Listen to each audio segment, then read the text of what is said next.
আসসালামু আলাইকুম এভরিওয়ান।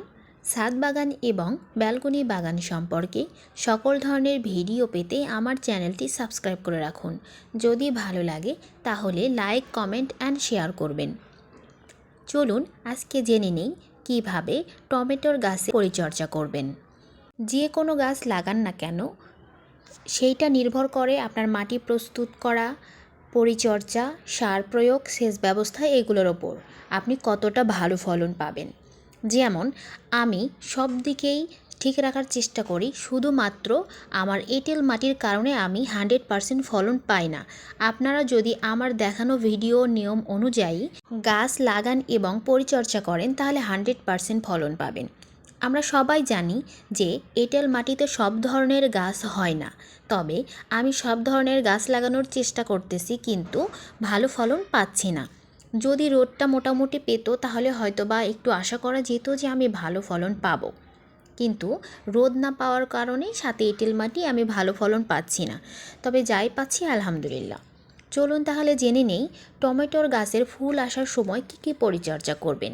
আমাদের প্রথম থেকেই গাছ রোপণ থেকে শুরু করে ফলন পাওয়া পর্যন্ত আমাদের পরিচর্যা করতে হবে। প্রতিদিন সকাল অথবা বিকাল করে একবেলা করে টমেটোর গাছে পানি দিবেন পরিমাণ মতো। বেশি দেওয়া যাবে না, আবার কমও দেওয়া যাবে না। তবে সকালবেলাটা সূর্য ওঠার আগে অবশ্যই পানি দিতে হবে, এবং যদি কেউ সকালবেলা সময় না পান তাহলে বিকেলবেলা দেবেন। বিকেলবেলা দেবেন যখন দেখবেন সূর্যের আলো পড়ে গেছে, আপনার টবের গোড়ার মাটিগুলো ঠান্ডা হয়ে গেছে, তখন পানি দিবেন।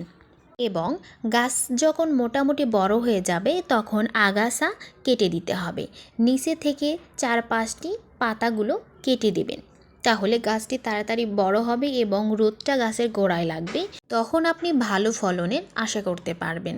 এঁটেল মাটিতে সব ধরনের গাছ হয় না, কিন্তু আমি সব ধরনের গাছই লাগাই। আপনি দেখতে পাচ্ছেন যে আমার টমেটোর গাছটি কতটা হেলদি হয়েছে। মোট আমার 5টা টমেটোর গাছ, আলহামদুলিল্লাহ অনেক ফুল এসেছে। সঠিকভাবে পরিচর্যা এবং মাটি যদি ভালোভাবে প্রস্তুত করা থাকে তাহলে আপনি ভালো ফলন পাবেন, আশা করা যায়। এরপর যখন আপনি সার প্রয়োগ করবেন, সার প্রয়োগ করার আগে মাটি খুঁচিয়ে আলগা করে নিতে হবে। ফুল আসার সময় টমেটোর গাছে 2টি সার দিতে হয়, ইউরিয়া এবং বোরন সার। যেহেতু আমার কাছে বোরন সার নেই, শুধু ইউরিয়া সার আছে, আমি শুধু ইউরিয়া সারই দেব। এই ছোট্ট একটা টবের জন্য 4 চামচের 1 চামচ ইউরিয়া সার যথেষ্ট। আমি আইডিয়া করে দিয়ে দিলাম, আপনারা যদি আইডিয়া না পান তাহলে 4 চামচ দিয়ে মেপে দেবেন। যখন সার প্রয়োগ করবেন চেষ্টা করবেন গাছের গোড়া থেকে 6 ইঞ্চি দূরে দেওয়ার।